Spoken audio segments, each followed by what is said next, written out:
Okay, so people, we are going to talk about some mathematics here, because see, whenever we do whatever science concept it is, whether it is chemistry or physics, you will constantly see that we represent the variables in terms of graphs. Okay, the reason why we do this is because a graphical representation of anything that we are talking about or discussing will give you a pictorial representation of what is happening where. Okay, in physics we use a lot of graphs, in chemistry also in a lot of equations we use graphs. So the graphs actually give you how one variable is increasing with respect to the other variable. And in bio as well, in this portion, when we are talking about the percentage of oxygen or rather the partial pressure of oxygen and the content of oxygen in the hemoglobin. See, there are two factors. Hemoglobin is basically the oxygen carrier, and this is influenced by the partial pressure of oxygen. So hemoglobin has a percentage of oxygen in it, and this is influenced by the partial pressure of oxygen. Okay, so obviously if the partial pressure increases, the percentage of oxygen in hemoglobin also increases. So these are the two variables which we are going to understand and comprehend in terms of a graph, and we call this graph as oxygen dissociation curve. Okay, so the graph is already represented there, we will talk about it, but let's just follow here how we are going to arrive at it. So the amount of oxygen hemoglobin takes up at a particular time is called its percentage saturation. So whatever is the amount of oxygen hemoglobin takes up at a particular time, so whatever amount of oxygen is taking up is called the percentage saturation. How much of it is saturated? This is called the percentage saturation, and it depends upon the partial pressure of air in contact. We have seen that when the exchange of gases takes place through the alveoli in the lungs, the partial pressure of O2 in the alveoli is higher, and hence the oxygen diffuses in. Okay, so this depends upon the partial pressure of oxygen in contact. If we represent this by a graph, the percentage of oxygen saturation in blood is plotted against the partial pressure. Okay, and this is basically the oxygen dissociation curve. So what we are doing is we are representing this partial pressure of oxygen, which is basically in millimeters of mercury, and we are representing this percentage of saturation in hemoglobin. Obviously this will be the oxyhemoglobin compound, oxyhemoglobin. Okay, so if we look, the percentage of oxygen saturation in blood, or rather in hemoglobin is plotted against the partial pressure of oxygen, which is in millimeters of Hg. Okay, so the graph is known as a sigmoid curve. This type of a graph is known as a sigmoid curve. Now we have to take three values in the graph, and we will see and understand why we are actually taking those three values. Okay, so here when the partial pressure of oxygen is approximately 95 millimeter of Hg, you will see that the percentage saturation of hemoglobin is around 97%. So when the partial pressure is 95 millimeter of mercury, the percentage saturation is approximately 97%. Okay, when the percentage saturation of, or rather the partial pressure of oxygen is 40 millimeter of Hg, the percentage saturation of hemoglobin it is around 70%. Okay, and when we come to around 30, okay, this is dropping down to approximately 50. So why we are taking these values? So if you look at it, at a partial pressure of 95 millimeter of Hg, the hemoglobin content is approximately 95 to 97%, or it is 97% saturation. One thing that we have to understand here is that 95 to 97% is the maximum saturation. It is a maximum saturation that can be obtained. It's 100% saturation of hemoglobin is very rare. Okay, so 97, 95, that would be maximum. So at a partial pressure of 95 millimeter of Hg, the hemoglobin is already saturated with 97% of oxygen.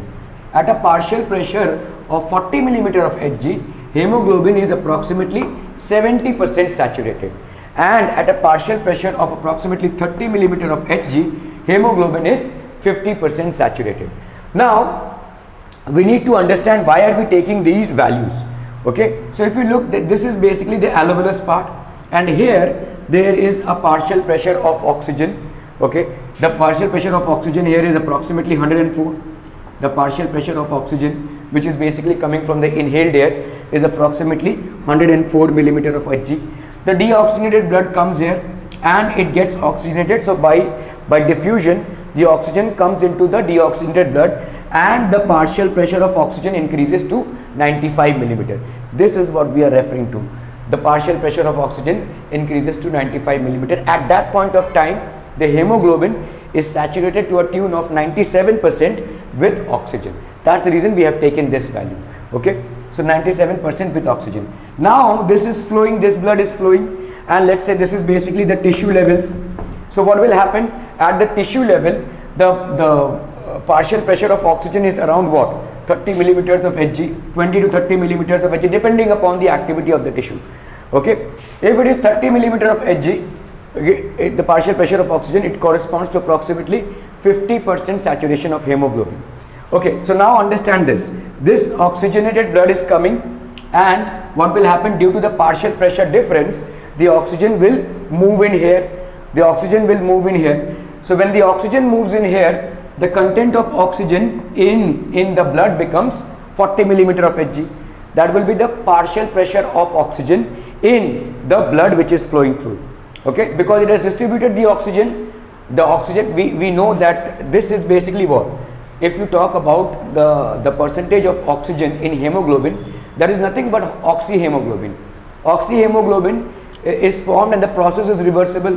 The moment there is a partial pressure difference, it will move, the oxygen will dissociate and move to cover up in the tissues, which is a requirement. So the partial pressure of oxygen approximately will drop to from 95 millimeter of Hg, it will drop to approximately 40 millimeter of Hg, and that's the reason we are taking this value. Okay, so this 40 millimeter of Hg will correspond to approximately 70% of saturation of hemoglobin still. So it's not that hemoglobin is going to die out of oxygen. It will still correspond to 70% saturation with oxygen. Okay, so it means that the venous blood, or basically the deoxygenated blood, will still have a saturation to a tune of 70 to 75% with oxygen. Okay, so this is how it will move. Now this venous blood still has a amount of O2. So this is now going to move here, and again the oxygen exchanges will take place.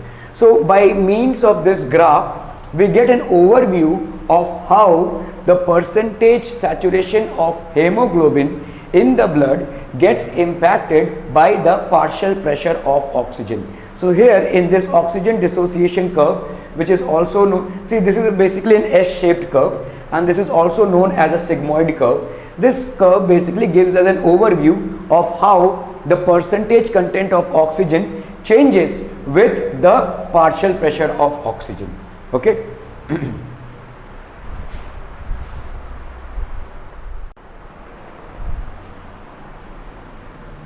Okay, so we will now discuss as to how there are certain, so we have already discussed this portion wherein we have represented the sigmoid curve. This is basically percentage of saturation in hemoglobin or the oxyhemoglobin of oxygen, and this is basically the partial pressure of oxygen in millimeters of Hg. Now we will see that, see, when the exchange of gases takes place, it takes place because of two reasons: because of difference in the partial pressure of oxygen, and also because the difference in the partial pressure of carbon dioxide. So carbon dioxide also has a very important role to play in determining the saturation content of hemoglobin. So how carbon dioxide's partial pressure will influence, we will see that in comparison to this graph. So we are going to basically see the comparison of both these graphs, how the things are impacted by the partial pressure of carbon dioxide. Okay, so let's say again we have plotted PO2 in millimeters of Hg, and the same thing, percentage saturation of oxygen in hemoglobin. So this is basically known as the Bohr's effect. Bohr effect is basically after the scientist Niels Bohr. So when partial pressure of carbon dioxide increases, it shifts, this basically shifts the oxygen dissociation curve downwards. this will shift the oxygen dissociation curve downward when partial pressure of carbon dioxide increases. See, if you look here, the partial pressure of carbon dioxide is 20 millimeters of Hg. The partial pressure of carbon dioxide is 40 millimeters of Hg. The partial pressure of carbon dioxide is 70 millimeters of Hg. So as and when there is an increase, it shifts the there is an increase in carbon dioxide content, it shifts the oxygen dissociation curve downwards, and that is known as the Bohr's effect. See, partial pressure of carbon dioxide is basically lower in lungs than in tissues. So we can see that the partial pressure of carbon dioxide here is less, because of which the saturation of hemoglobin in the blood has gone high. Here the partial pressure of carbon dioxide is more, because of which the saturation of hemoglobin in the blood has gone low. So that's how it is. Okay, so partial pressure is lower in lungs than in tissues. We know that partial pressure of carbon dioxide is lower in lungs than in tissues, because lungs are the place where the oxygen basically primarily comes in. So obviously the partial pressure of carbon dioxide here will be less. So hemoglobin has higher affinity for oxygen. This enhances the affinity of oxygen for hemoglobin. The lower is the carbon dioxide pressure, the more will be the affinity of hemoglobin to take up oxygen.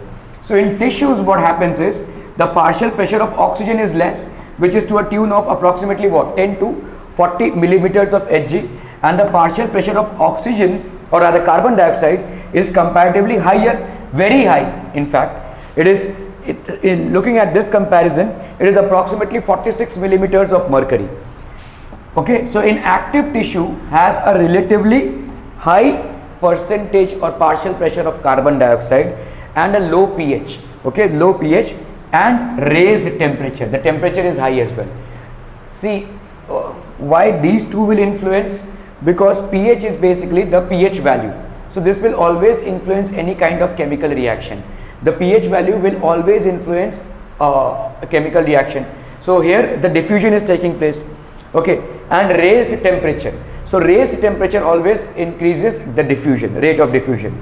Okay, so all these changes lead for the dissociation of oxygen. So hemoglobin gets dissociated from oxygen, or oxygen gets dissociated from hemoglobin to move into active cells. Why?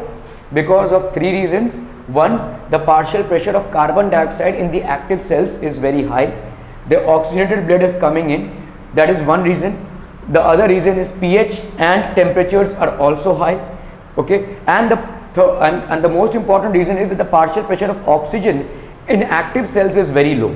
So we have these factors. Partial pressure of oxygen is very low in active cells.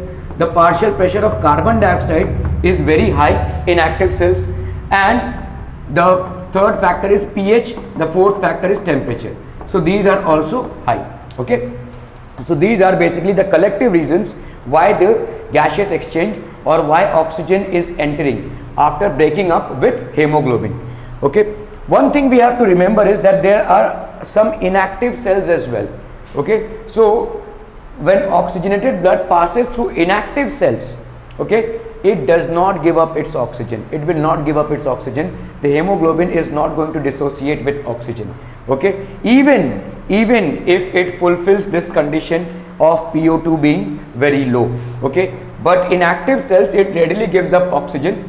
The reason why this happens is because the partial pressure of carbon dioxide in inactive cells is unaltered. Okay, that is not very high, and the pH and temperatures are also not altered.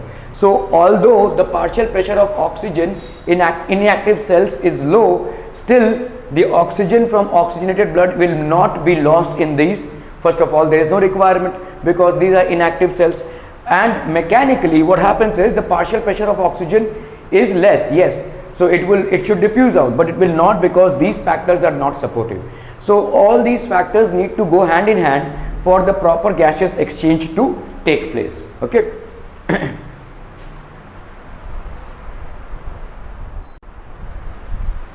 Okay, so now we'll talk about the factors which basically affect the oxygen dissociation curve.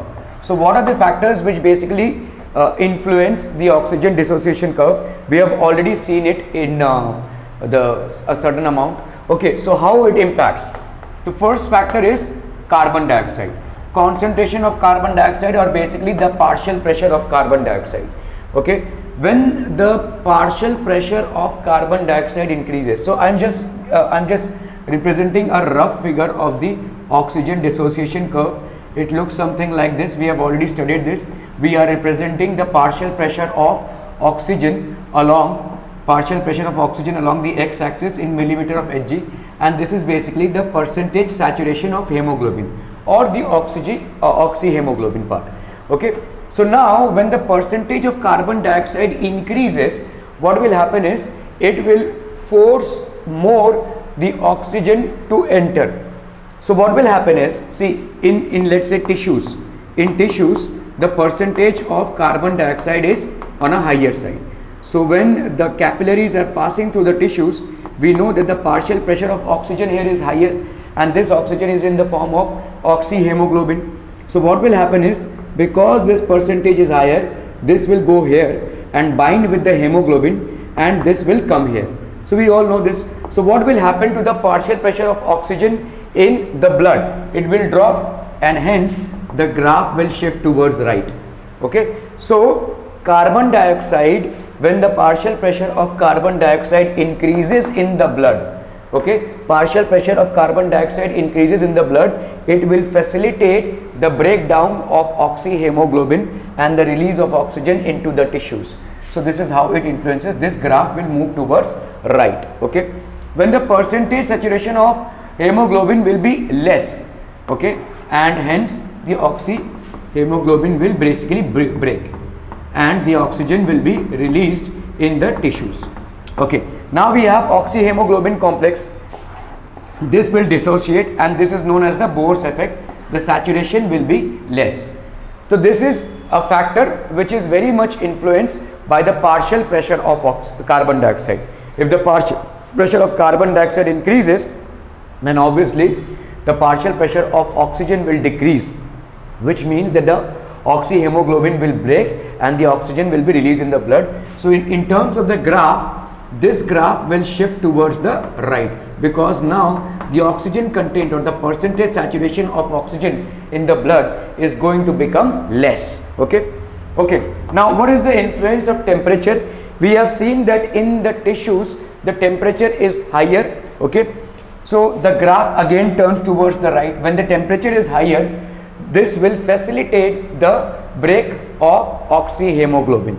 So oxyhemoglobin is going to dissociate. So when the temperatures are higher in the tissues, it will facilitate the breakdown of oxyhemoglobin.